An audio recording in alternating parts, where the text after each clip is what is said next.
Hey guys, welcome. It's me and Rosie today, and Rosie seems to just want to stand in this one spot, so I'm gonna let her stand in this one spot while I'm talking over her back.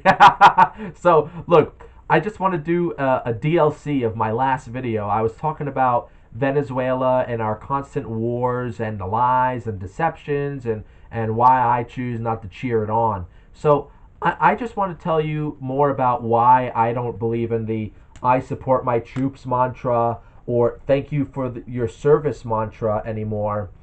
And this was even before I started reading Larkin Rose's beliefs and philosophies on the military. I actually formed my own opinion about militarism even before that because of my readings from Gore Vidal actually, and that's years ago now. Like I started reading Vidal maybe about 6 years ago, like United States of Amnesia, a few other books that he wrote that I love, and I watched a lot of his interviews. I loved what he used to talk about.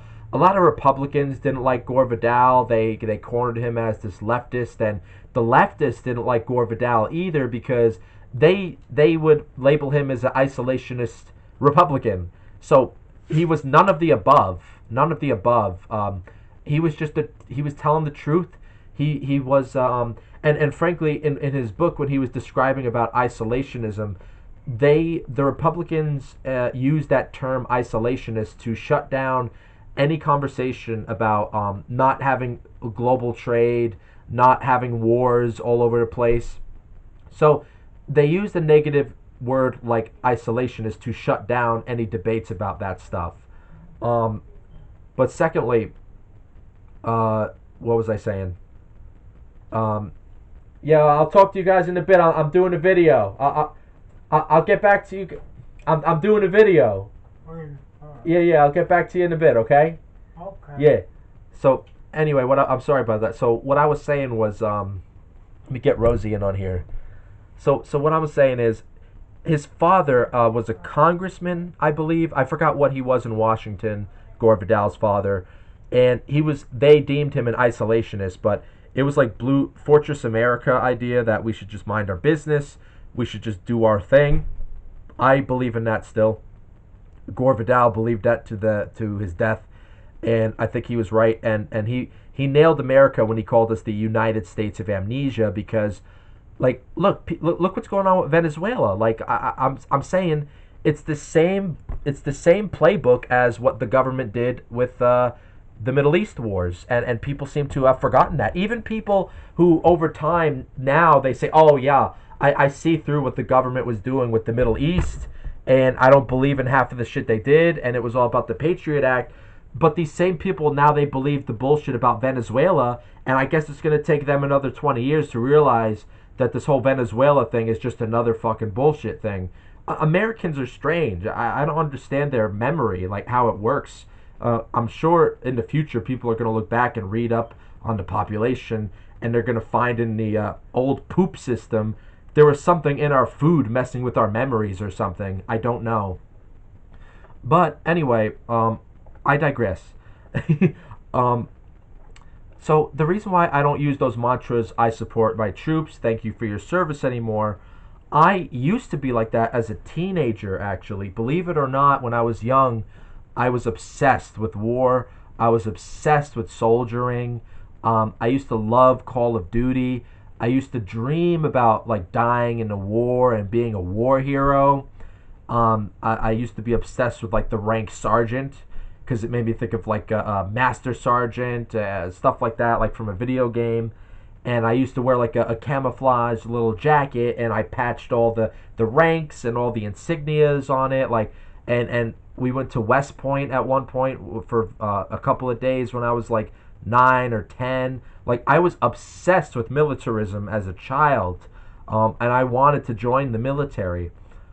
And frankly, I can't tell you what shook me out of that right away. It wasn't Gore Vidal or any reading. Like I naturally shook it off for some reason because I started looking into things about 9/11, the Middle East, and a lot of things I questioned.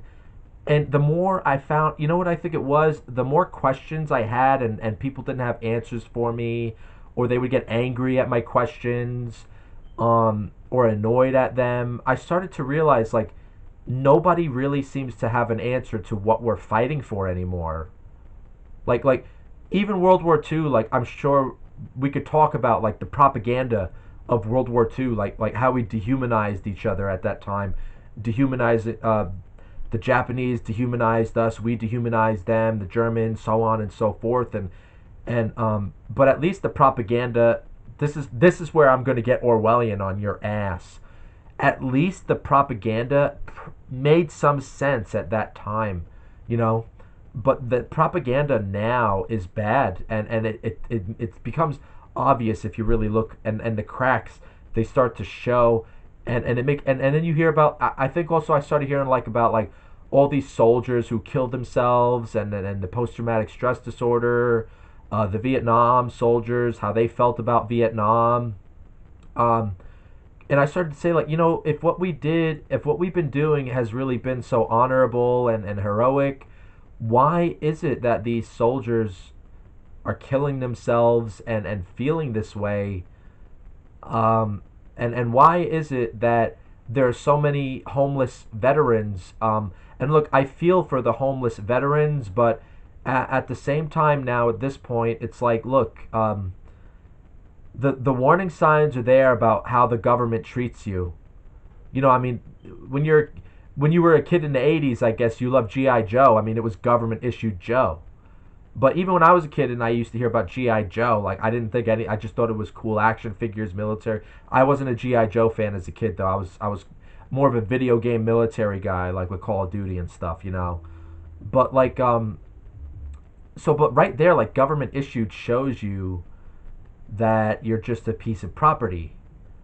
So all of these little things you start thinking about, and you start realizing a lot of the heroic stuff that you grew up thinking was true or honorable, you start saying to yourself, is this just all propaganda to make ourselves feel better about what we're doing? And what is it that we're doing? Now, I think the only thing that is heroic in times of fighting each other the way we do is when you're just simply defending yourself against an aggressor. That's it.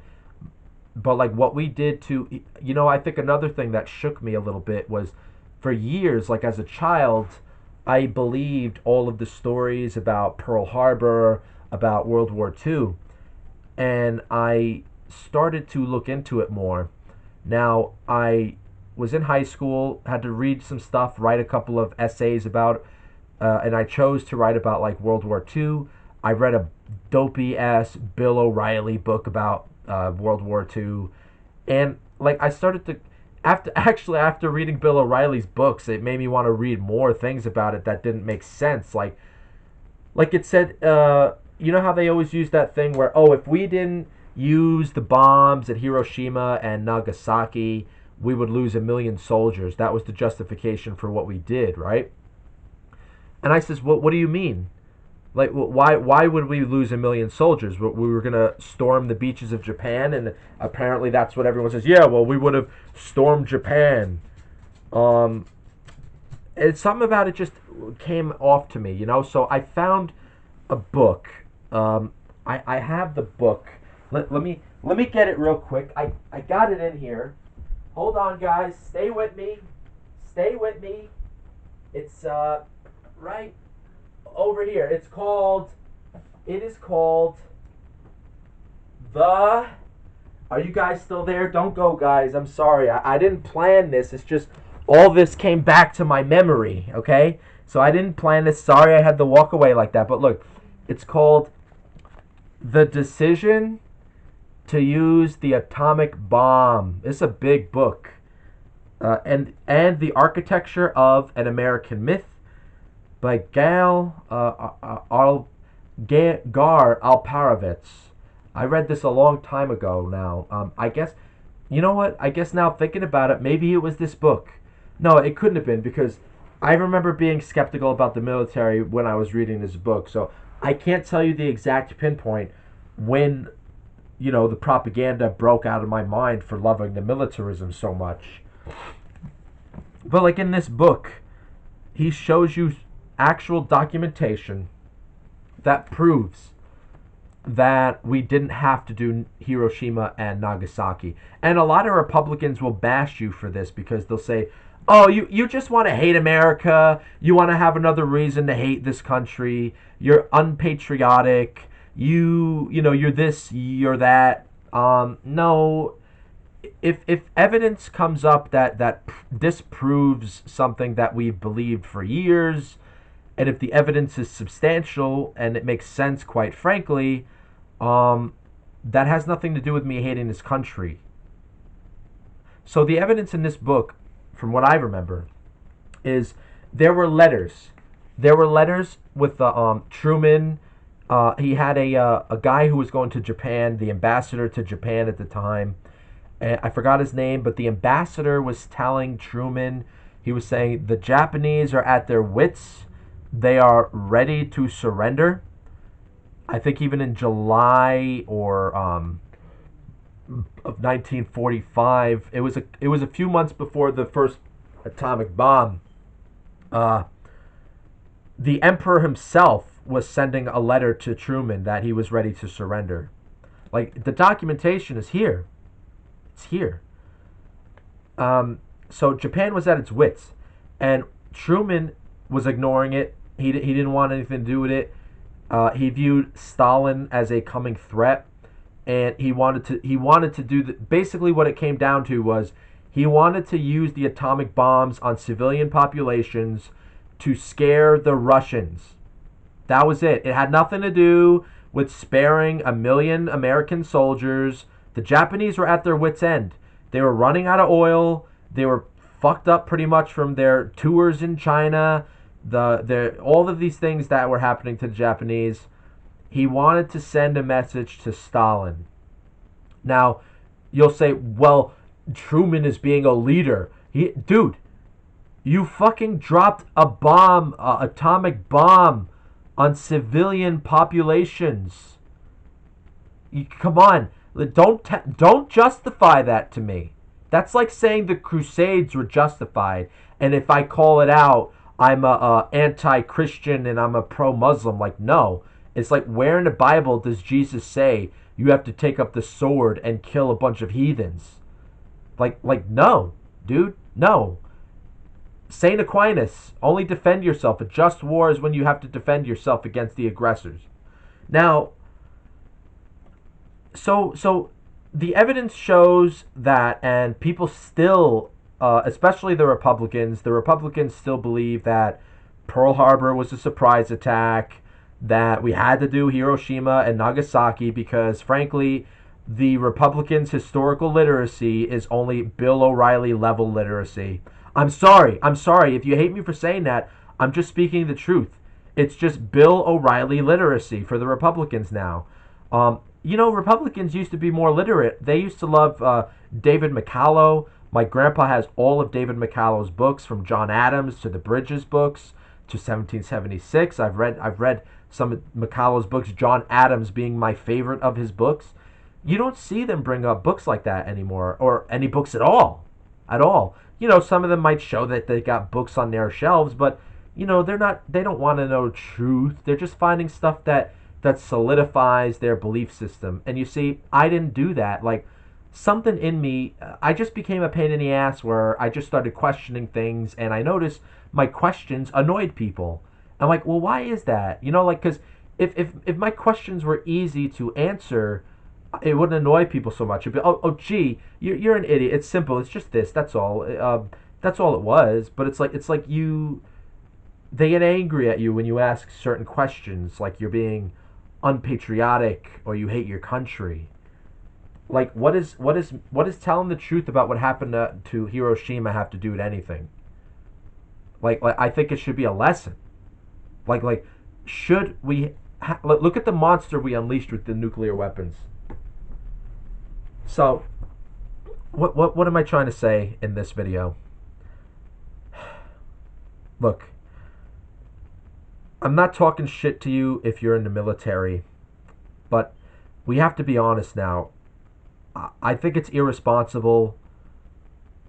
I think it's irresponsible to push young people to join the military at this point or any point, because what are you doing now? You're just, I don't know. I don't even know. I don't understand what it's about anymore. It doesn't seem to be about defending the homeland anymore. It just seems to be about retaining our reach around the world and imposing our ways on other countries.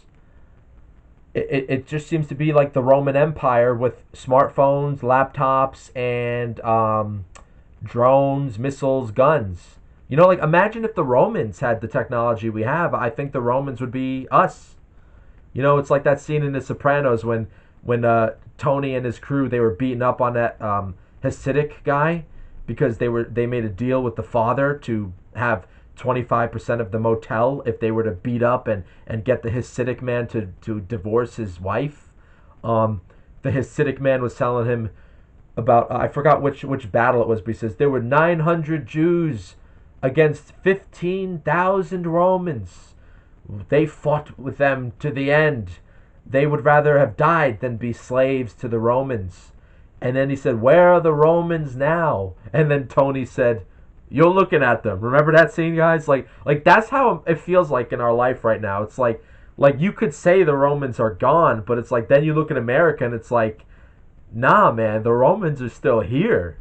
Like it's like what Jordan Maxwell used to talk about, like the Vatican, the Roman system, or what Professor Jang is talking about in his last couple of lectures to his class, where Paul betrayed Jesus and he just used Jesus's teachings and perverted it to only increase, to change the Roman system to a religious system to keep it alive and even more effective than what it was before Jesus, right? So the Romans are still alive. We're still here. The Romans are still here, man. So I don't know. I don't. It's.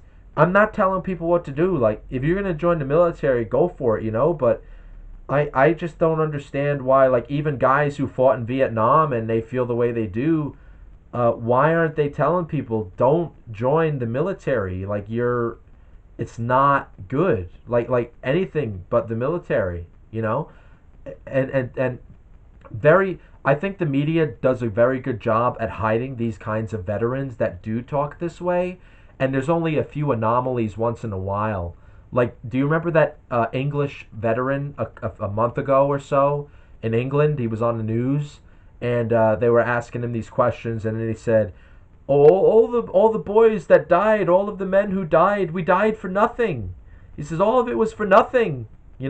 I think it was an accident that happened. Like, they weren't planning on him talk. Like, they probably thought that he was going to be like every other veteran that they put on TV. Like God bless the Queen and country. It was all for blah, blah, blah, blah, sacrifice, blah, blah, blah. Like he broke down on national TV and said, like, we died for nothing. Like, what did we die for? So if you join the military and you have even if you're young and you don't really have your mind all together yet, and then you get older, I think you'll look back and probably feel that way when you see the direction this country is going in. I think what people need to feel is, how do we defend our families? Like you need to start thinking more individually. Like, this whole defending the nation stuff, it's just a bunch of collectivist bullshit. It's a bunch of collectivist bullshit.